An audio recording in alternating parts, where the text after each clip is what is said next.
What I give to my daughter when she has cough part 1. एक mother और functional nutritionist होने के नाते I practise what I preach and use food as medicine.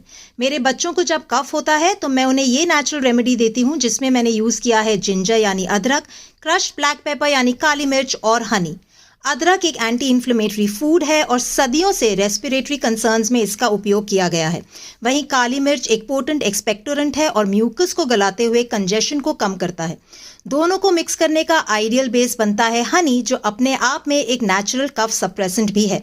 Exact proportions के लिए captions पढ़ लो और फ्रेंड्स एंड फैमिली के साथ शेयर करो ताकि सभी इस नेचुरल रेमेडी को इस्तेमाल कर पाएं।